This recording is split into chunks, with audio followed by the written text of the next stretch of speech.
ਸਾਰੇ ਵਿਦਿਆਰਥੀਆਂ ਦਾ YouTube channel support for education ਵਿੱਚ ਬਹੁਤ-ਬਹੁਤ ਸਵਾਗਤ ਹੈ। ਤੇ ਇਸ ਵੀਡੀਓ ਵਿੱਚ ਅਸੀਂ ਕਰਾਂਗੇ ਪੰਜਾਬੀ ਜਮਾਤ 8ਵੀਂ ਦੂਜੀ ਭਾਸ਼ਾ ਦਾ 21ਵਾਂ ਪਾਠ, ਜਿਸ ਦਾ ਨਾਮ ਹੈ ਡਾਕਟਰ APJ ਅਬਦੁਲ ਕਲਾਮ, ਜੋ ਕਿ ਲਿਖਿਆ ਡਾਕਟਰ ਕੁਲਦੀਪ ਸਿੰਘ ਧੀਰ ਜੀ ਨੇ। ਦੋਸਤੋ, ਪਹਿਲਾਂ ਅਸੀਂ ਇਸ ਪਾਠ ਨੂੰ ਪੜਾਂਗੇ, ਇਸ ਦਾ ਧਿਆਨ ਕਰਾਂਗੇ ਤੇ ਅੰਤ ਵਿੱਚ ਇਸ ਪਾਠ ਦਾ ਅਭਿਆਸ ਹੱਲ ਕਰਾਂਗੇ। ਤੇ ਜੇ ਅਜੇ ਤੱਕ ਆਪ ਸਾਰਿਆਂ ਨੇ YouTube channel support for education ਨੂੰ ਸਬਸਕ੍ਰਾਈਬ ਨਹੀਂ ਕੀਤਾ ਤੇ ਚੈਨਲ ਨੂੰ ਸਬਸਕ੍ਰਾਈਬ ਜ਼ਰੂਰ ਕਰੋ ਤਾਂ ਕਿ ਨਵੀਆਂ ਵੀਡੀਓਜ਼ ਆਪ ਸਾਰਿਆਂ ਨੂੰ ਸਮੇਂ ਸਿਰ ਪ੍ਰਾਪਤ ਹੋ ਸਕਣ। आओ शुरू करते हैं। ਭਾਰਤ ਦੇ ਸਾਬਕਾ। ਹੁਣ ਸਾਬਕਾ ਦਾ ਕੀ ਅਰਥ ਹੈ? ਸਾਬਕਾ ਦਾ ਅਰਥ ਹੁੰਦਾ ਪਿਛਲਾ ਜਾਂ ਪਹਿਲਾਂ ਦਾ, ਜਿਸ ਨੂੰ ਅਸੀਂ ਇੰਗਲਿਸ਼ ਵਿੱਚ ਫਾਰਮਰ ਵੀ ਕਹਿੰਦੇ ਹਾਂ। ਰਾਸ਼ਟਰਪਤੀ ਅਤੇ ਸੰਸਾਰ ਪ੍ਰਸਿੱਧ ਵਿਗਿਆਨੀ ਡਾਕਟਰ APJ ਅਬਦੁਲ ਕਲਾਮ ਦਾ ਜਨਮ 15 ਅਕਤੂਬਰ 1931 ਨੂੰ ਦੱਖਣੀ ਭਾਰਤ ਦੇ ਪ੍ਰਮੁੱਖ ਤੀਰਥ ਸਥਾਨ ਰਾਮੇਸ਼ਵਰਮ ਵਿੱਚ ਹੋਇਆ। ਉਹਨਾਂ ਦਾ ਪੂਰਾ ਨਾਮ ਅਬੁਲ ਪਾਕਿਰ ਜੈਨੁਲ ਆਬਦਿਨ ਅਬਦੁਲ ਕਲਾਮ ਸੀ। ਇਸ ਲੰਬੇ ਨਾਮ ਵਿੱਚ ਅਬੁਲ ਉਸਦੇ ਪੜਦਾਦੇ, ਪਾਕਿਰ ਦਾਦੇ ਅਤੇ ਜੈਨੁਲ ਆਬਦਿਨ ਪਿਤਾ ਦਾ ਨਾਂ ਹੈ। ਪਿਤਾ ਸਮੁੰਦਰ ਵਿੱਚ ਮੱਛੀਆਂ ਫੜਨ ਵਾਲੇ ਮਲਾਹਾਂ ਲਈ ਬੇੜੀਆਂ ਬਣਾਉਂਦਾ ਅਤੇ ਕਿਰਾਏ ਉੱਤੇ ਦਿੰਦਾ ਸੀ। ਕਲਾਮ ਦੀ ਮਾਤਾ ਦਾ ਨਾਮ ਆਸ਼ੀ ਅੰਮਾ ਸੀ। ਉਹਨਾਂ ਦੀ ਇੱਕ ਭੈਣ ਤੇ 3 ਭਰਾ ਹੋਰ ਸਨ। ਹੁਣ ਮਲਾਹ ਕੀ ਹੁੰਦਾ? ਮਲਾਹ ਹੁੰਦਾ ਬੇੜੀ ਚਲਾਉਣ ਵਾਲਾ ਵਿਅਕਤੀ। ਆਪਣੇ ਪਰਿਵਾਰ ਵਿੱਚੋਂ ਕਲਾਮ ਸਕੂਲ ਜਾਣ ਵਾਲਾ ਪਹਿਲਾ ਬੱਚਾ ਸੀ। ਪੜ੍ਹਾਈ ਦੇ ਨਾਲ ਨਾਲ ਉਹ ਆਪਣੇ ਚਚੇਰੇ ਭਾਈ ਸ਼ਮਸੁਦੀਨ ਨਾਲ ਰਲ ਕੇ ਅਖਬਾਰਾਂ ਵੰਡਣ ਤੇ ਵੇਚਣ ਦਾ ਕੰਮ ਵੀ ਕਰਦਾ। 10ਵੀਂ ਉਸਨੇ ਰਾਮਾਨਾਥਾਪੁਰਮ ਦੇ ਸ਼ਰਾਫਟਸ ਹਾਈ ਸਕੂਲ ਤੋਂ ਕੀਤੀ ਅਤੇ ਇੰਟਰਮੀਡੀਏਟ ਤਰਿਚਨਾਪੱਲੀ ਦੇ ਸੈਂਟ ਜੋਸਫ ਕਾਲਜ ਤੋਂ। ਉੱਥੋਂ ਹੀ 1950 ਤੋਂ 1954 ਤੱਕ ਉਸਨੇ BSc ਪਾਸ ਕੀਤੀ। ਪਿਤਾ ਕੋਲ ਅੱਗੇ ਪੜ੍ਹਾਉਣ ਦੀ ਸਮਰੱਥਾ ਨਹੀਂ ਸੀ। ਉਸਦੀ ਵਿਆਹੀ ਭੈਣ ਜੋਹਰਾ ਨੇ ਆਪਣੇ ਪਤੀ ਜਲਾਲੁਦੀਨ ਨਾਲ ਰਲ ਕੇ ਅਗਲੀ ਪੜ੍ਹਾਈ ਦਾ ਬੀੜਾ ਉਠਾਇਆ, ਜਿਸ ਦਾ ਅਰਥ ਹੈ ਜ਼ਿੰਮੇਵਾਰੀ ਲਈ। ਕਲਾਮ ਮਦਰਾਸ ਇੰਸਟੀਚਿਊਟ ਆਫ ਟੈਕਨੋਲੋਜੀ ਵਿੱਚ ਐਰੋਨੌਟਿਕ ਇੰਜੀਨੀਅਰਿੰਗ ਦੀ ਪੜ੍ਹਾਈ ਕਰਨ ਲੱਗਾ। ਇੰਜੀਨੀਅਰਿੰਗ ਕਾਲਜ ਵਿੱਚ ਪ੍ਰੋਜੈਕਟ ਵਜੋਂ ਕਲਾਮ ਤੇ ਉਸ ਦੇ 4 ਜਮਾਤੀਆਂ ਨੂੰ ਨੀਵੀਂ ਉਡਾਨ ਵਾਲੇ ਲੜਾਕੂ ਜਹਾਜ਼ ਡਿਜ਼ਾਈਨ ਤਿਆਰ ਕਰਨ ਨੂੰ ਕਿਹਾ ਗਿਆ। ਪ੍ਰੋਜੈਕਟ ਦਾ ਡਿਜ਼ਾਈਨ ਲੈ ਕੇ ਉਹ ਡਾਇਰੈਕਟਰ ਕੋਲ ਗਏ ਤਾਂ ਉਸ ਨੇ ਡਿਜ਼ਾਈਨ ਰੱਦ ਕਰਕੇ 3 ਦਿਨ ਵਿੱਚ ਨਵਾਂ ਡਿਜ਼ਾਈਨ ਪੇਸ਼ ਕਰਨ ਨੂੰ ਕਿਹਾ। ਸਾਰੇ ਸਾਥੀ ਘਬਰਾ ਗਏ। ਇੰਜ ਨਾ ਹੋਣ ਤੇ ਕਲਾਮ ਦਾ ਵਜ਼ੀਫਾ ਹੁੰਦਾ ਸਰਕਾਰੀ ਮਦਦ, ਜੋ ਕਿ ਪੈਸਿਆਂ ਦੇ ਰੂਪ ਵਿੱਚ ਕਿਸੇ ਵਿਦਿਆਰਥੀ ਨੂੰ ਮਿਲਦੀ ਹੈ, ਵੀ ਬੰਦ ਹੋ ਜਾਣੀ ਸੀ। ਕਲਾਮ ਫਿਰ ਵੀ ਨਾ ਘਬਰਾਇਆ। ਉਸਨੇ ਇਕੱਲੇ ਹੀ ਦਿਨ ਰਾਤ ਇੱਕ ਕਰਕੇ ਨਵਾਂ ਡਿਜ਼ਾਈਨ 3 ਦਿਨ ਵਿੱਚ ਪੂਰਾ ਕਰਕੇ ਡਾਇਰੈਕਟਰ ਸ਼੍ਰੀ ਨਿਵਾਸਨ ਅੱਗੇ ਰੱਖ ਦਿੱਤਾ ਅਤੇ ਉਸ ਦਾ ਦਿਲ ਜਿੱਤ ਲਿਆ। ਇੰਜੀਨੀਅਰਿੰਗ ਦਾ ਡਿਪਲੋਮਾ ਲੈ ਕੇ 1957 ਵਿੱਚ ਕਲਾਮ ਨੇ ਹਿੰਦੁਸਤਾਨ ਐਰੋਨੌਟਿਕਸ ਬੈਂਗਲੌਰ ਵਿੱਚ ਨੌਕਰੀ ਸ਼ੁਰੂ ਕੀਤੀ। ਇੱਥੇ ਮਿਲੀਆਂ ਜ਼ਿੰਮੇਵਾਰੀਆਂ ਨੂੰ ਆਪ ਨੇ ਬੜੀ ਤਨਦੇਹੀ ਨਾਲ ਨਿਭਾਇਆ। ਫਿਰ ਜਦੋਂ ਇੰਡੀਅਨ ਕਮੇਟੀ ਫਾਰ ਸਪੇਸ ਪੁਲਾਰ ਰਿਸਰਚ ਬਣੀ ਤਾਂ ਰੱਖਿਆ ਮੰਤਰੀ ਨੇ ਕਲਾਮ ਨੂੰ ਸਪੇਸ ਵਿਭਾਗ ਵਿੱਚ ਭੇਜ ਦਿੱਤਾ।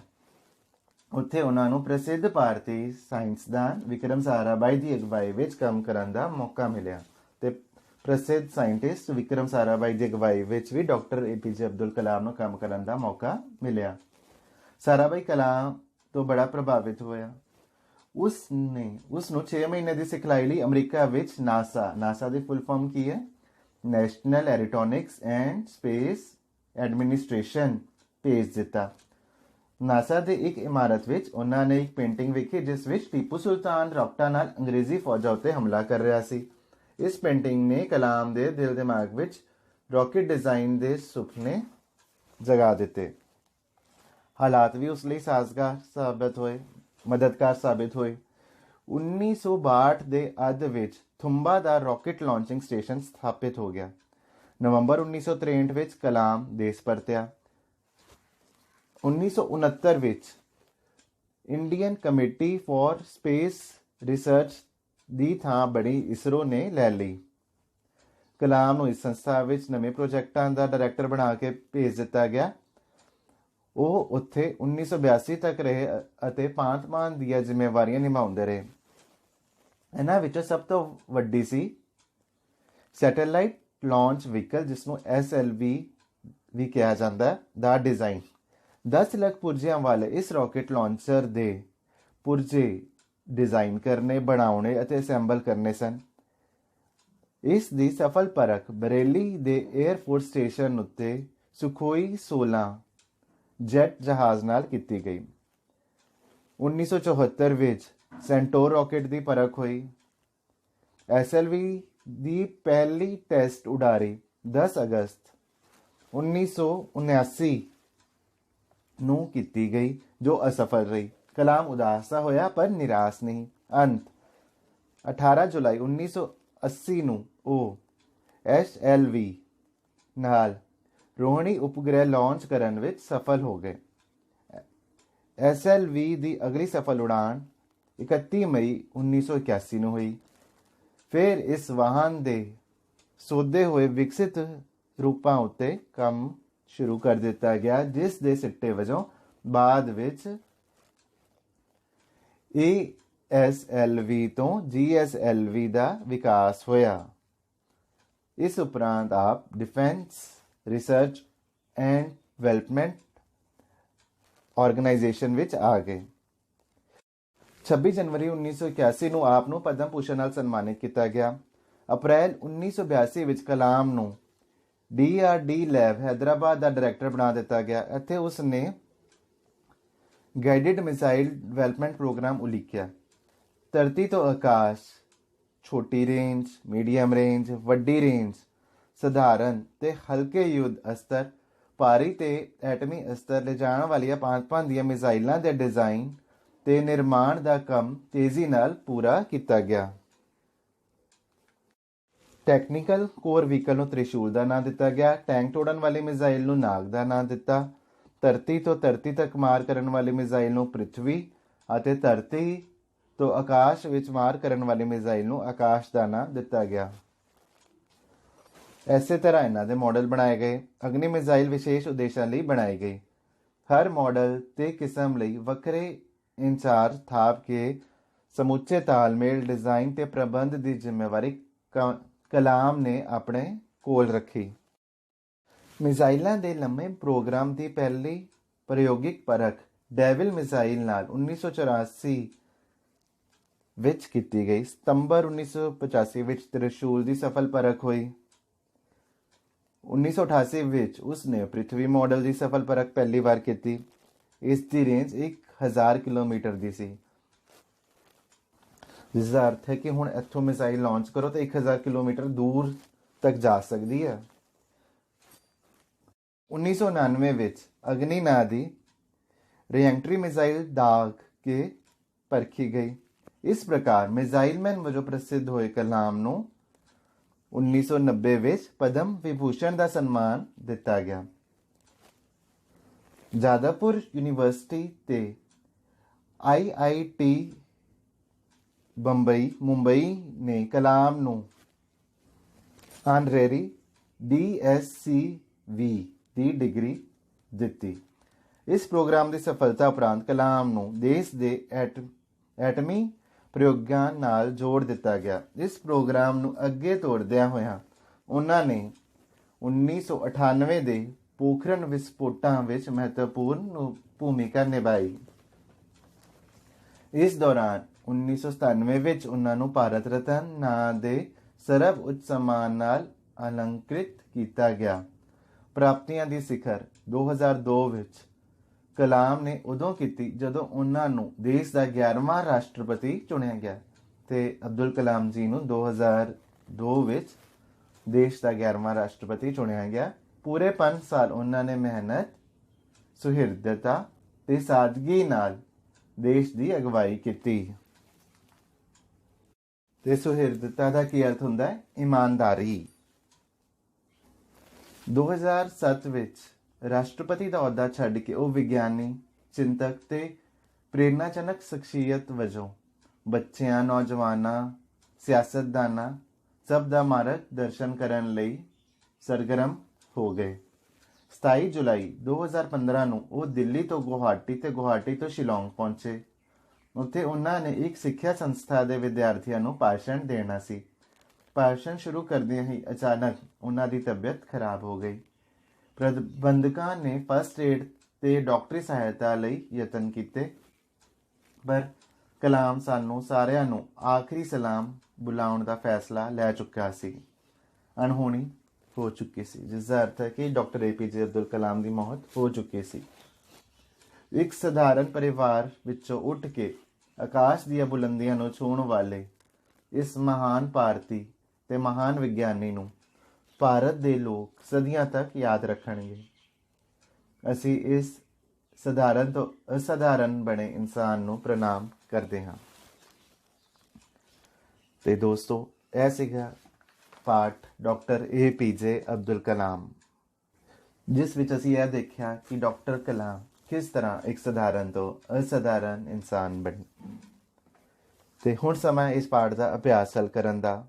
ਆਓ ਸ਼ੁਰੂ ਕਰਦੇ ਹਾਂ ਇਸ ਪਾਠ ਦਾ ਪਾਠ ਅਭਿਆਸ। ਸਭ ਤੋਂ ਪਹਿਲਾਂ ਹੈਗੇ ਨੇ ਛੋਟੇ ਉੱਤਰਾਂ ਵਾਲੇ ਪ੍ਰਸ਼ਨ, ਜਿਸ ਵਿੱਚ ਪਹਿਲਾ ਹੈ ਅਬਦੁਲ ਕਲਾਮ ਦਾ ਪੂਰਾ ਨਾਂ ਕੀ ਸੀ? ਤੇ ਇਸ ਦਾ ਉੱਤਰ ਹੈ ਅਬੁਲ ਪਾਕਿਰ ਜੈਨੁਲ ਆਬਦੀਨ ਅਬਦੁਲ ਕਲਾਮ। ਅਗਲਾ ਪ੍ਰਸ਼ਨ ਹੈ ਡਾਕਟਰ ਕਲਾਮ ਦਾ ਜਨਮ ਕਦੋਂ ਤੇ ਕਿੱਥੇ ਹੋਇਆ? ਡਾਕਟਰ ਕਲਾਮ ਦਾ ਜਨਮ 15 ਅਕਤੂਬਰ 1931 ਨੂੰ ਦੱਖਣੀ ਭਾਰਤ ਦੇ ਪ੍ਰਮੁੱਖ ਤੀਰਥ ਸਥਾਨ ਰਾਮੇਸ਼ਵਰਮ ਵਿੱਚ ਹੋਇਆ।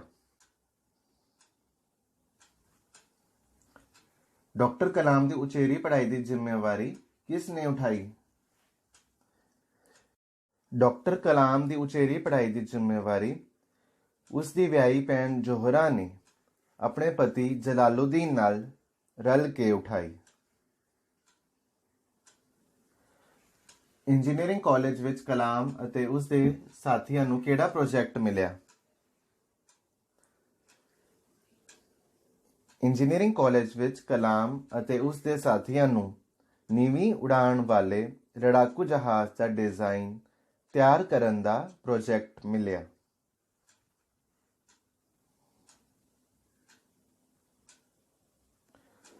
ਤ੍ਰਿਸ਼ੂਲ ਦੀ ਸਫਲ ਪਰਖ ਕਦੋਂ ਹੋਈ? ਸਤੰਬਰ 1985 ਵਿੱਚ ਤ੍ਰਿਸ਼ੂਲ ਦੀ ਸਫਲ ਪਰਖ ਹੋਈ।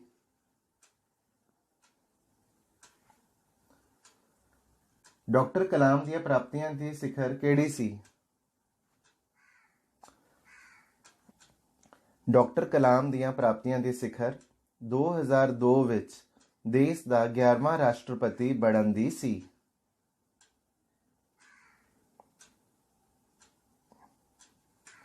ਡਾਕਟਰ ਕਲਾਮ ਜੀ ਨੇ ਰਾਸ਼ਟਰਪਤੀ ਵਜੋਂ ਆਪਣੀ ਸੇਵਾ ਕਿਵੇਂ ਨਿਭਾਈ?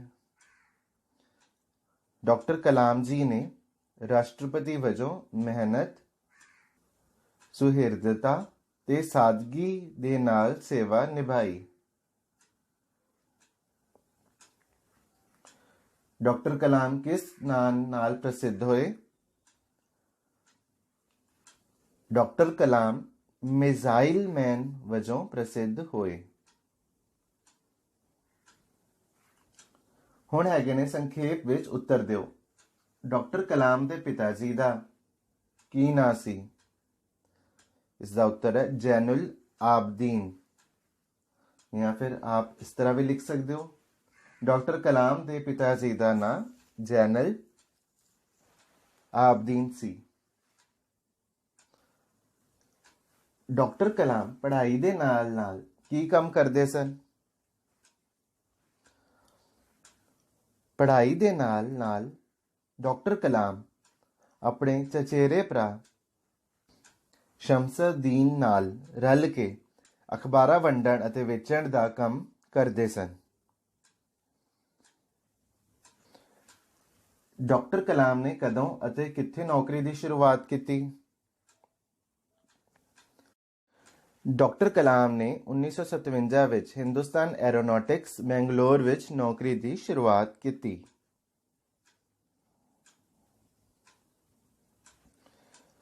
ਕਿਹੜੀ ਗੱਲ ਨੇ ਡਾਕਟਰ ਕਲਾਮ ਦੇ ਦਿਲ ਦਿਮਾਗ ਵਿੱਚ ਰਾਕੇਟ ਡਿਜ਼ਾਈਨ ਦੇ ਸੁਪਨੇ ਜਗਾਏ? ਨਾਸਾ ਦੀ ਇੱਕ ਇਮਾਰਤ ਵਿੱਚ ਡਾਕਟਰ ਕਲਾਮ ਨੇ ਇੱਕ ਪੇਂਟਿੰਗ ਵੇਖੀ ਜਿਸ ਵਿੱਚ ਟੀਪੂ ਸੁਲਤਾਨ ਰਾਕਟਾਂ ਨਾਲ ਅੰਗਰੇਜ਼ੀ ਫੌਜਾਂ ਉੱਤੇ ਹਮਲਾ ਕਰ ਰਿਹਾ ਸੀ। ਇਸ ਪੇਂਟਿੰਗ ਨੇ ਡਾਕਟਰ ਕਲਾਮ ਦੇ ਦਿਲ ਦਿਮਾਗ ਵਿੱਚ ਰਾਕੇਟ ਡਿਜ਼ਾਈਨ ਦੇ ਸੁਪਨੇ ਜਗਾਏ। ਡਾਕਟਰ ਕਲਾਮ ਨੂੰ ਕਿਹੜੇ-ਕਿਹੜੇ ਸਨਮਾਨ ਮਿਲੇ? ਡਾਕਟਰ ਕਲਾਮ ਨੂੰ 26 ਜਨਵਰੀ 1981 ਵਿੱਚ ਪਦਮ ਭੂਸ਼ਣ, 1990 ਵਿੱਚ ਪਦਮ ਵਿਭੂਸ਼ਣ ਅਤੇ 1997 ਵਿੱਚ ਭਾਰਤ ਰਤਨ ਦਾ ਸਨਮਾਨ ਮਿਲਿਆ। ਡਾਕਟਰ ਕਲਾਮ ਦਾ ਦੇਹਾਂਤ ਕਦੋਂ ਅਤੇ ਕਿੱਥੇ ਹੋਇਆ? ਡਾਕਟਰ ਕਲਾਮ ਦਾ ਦੇਹਾਂਤ 27 ਜੁਲਾਈ 2015 ਨੂੰ ਸ਼ਿਲੌਂਗ ਵਿਖੇ ਹੋਇਆ। ਉਹਨਾਂ ਦੀ ਤਬੀਅਤ ਸ਼ਿਲੌਂਗ ਵਿੱਚ ਇੱਕ ਸਿੱਖਿਆ ਸੰਸਥਾ ਦੇ ਵਿਦਿਆਰਥੀਆਂ ਨੂੰ ਭਾਸ਼ਣ ਦੇਣ ਸਮੇਂ ਖਰਾਬ ਹੋ ਗਈ ਅਤੇ ਉਹਨਾਂ ਦੀ ਮੌਤ ਹੋ ਗਈ। ਹੁਣ ਅਸੀਂ ਕਰਾਂਗੇ ਵਾਕਾਂ ਵਿੱਚ ਵਰਤੋਂ, ਜਿਸ ਵਿੱਚ ਸਭ ਤੋਂ ਪਹਿਲਾਂ ਮਲਾਹ। ਮਲਾਹ ਦਾ ਅਰਥ ਹੁੰਦਾ ਬੇੜੀ ਚਲਾਉਣ ਵਾਲਾ ਵਿਅਕਤੀ, ਜਿਸ ਨੂੰ ਅਸੀਂ ਇੰਗਲਿਸ਼ ਵਿੱਚ ਸੇਲਰ ਵੀ ਕਹਿੰਦੇ ਹਾਂ। ਮਲਾਹ ਸਮੁੰਦਰ ਤੋਂ ਮੱਛੀਆਂ ਫੜ ਕੇ ਲੈ ਆਇਆ ਹੈ। ਬੀੜਾ ਉਠਾਉਣਾ, ਕਿਸੇ ਕੰਮ ਦੀ ਜ਼ਿੰਮੇਵਾਰੀ ਲੈਣੀ। ਸਾਡੇ ਪਿੰਡ ਦੇ ਨੌਜਵਾਨਾਂ ਨੇ ਗਰੀਬ ਲੋਕਾਂ ਦੀ ਮਦਦ ਕਰਨ ਦਾ ਬੀੜਾ ਉਠਾਇਆ ਹੈ। ਵਜ਼ੀਫਾ ਤੇ ਵਜ਼ੀਫਾ ਕੀ ਹੁੰਦਾ? ਕਿਸੇ ਵਿਦਿਆਰਥੀ ਨੂੰ ਪੜ੍ਹਾਈ ਜਾਂ ਖੇਡਾਂ ਲਈ ਸਰਕਾਰ ਵੱਲੋਂ ਮਿਲਣ ਜਾਣ ਵਾਲੀ ਰਕਮ। ਜਹਾਜ਼ ਦਾ ਡਿਜ਼ਾਈਨ ਰੱਦ ਹੋ ਜਾਣ ਨਾਲ ਡਾਕਟਰ ਕਲਾਮ ਦਾ ਵਜ਼ੀਫਾ ਬੰਦ ਹੋ ਜਾਣਾ ਸੀ। ਸਿਖਲਾਈ, ਤੇ ਇਸ ਦਾ ਅਰਥ ਆਪ ਸਾਰਿਆਂ ਨੂੰ ਪਤਾ ਹੀ ਹੈ। ਅੱਜ ਕੱਲ੍ਹ ਥਾਂ ਥਾਂ ਸਿਖਲਾਈ ਕੇਂਦਰ ਖੁੱਲ੍ਹ ਰਹੇ ਹਨ। ਮਿਜ਼ਾਈਲ, ਅਗਨੀ ਮਿਜ਼ਾਈਲ ਵਿਸ਼ੇਸ਼ ਉਦੇਸ਼ਾਂ ਲਈ ਬਣਾਈ ਗਈ। ਮਹੱਤਵਪੂਰਨ, ਪੜ੍ਹਾਈ ਲਿਖਾਈ ਬੱਚਿਆਂ ਲਈ ਬਹੁਤ ਮਹੱਤਵਪੂਰਨ ਹੈ। ਅਣਹੋਣੀ, ਸੜਕ ਵਿੱਚ ਅਣਹੋਣੀ ਘਟਨਾ ਵਾਪਰੀ। ਅਸਧਾਰਨ, ਡਾਕਟਰ ਕਲਾਮ ਇੱਕ ਸਧਾਰਨ ਤੋਂ ਅਸਧਾਰਨ ਇਨਸਾਨ ਬਣੇ।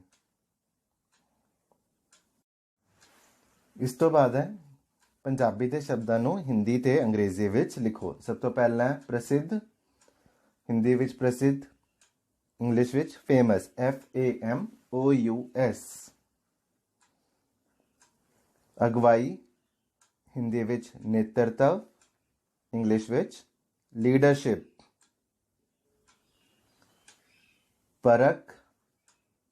ਪਰਖ, ਟੈਸਟ। ਨਿਰਮਾਣ, ਕੰਸਟਰਕਸ਼ਨ।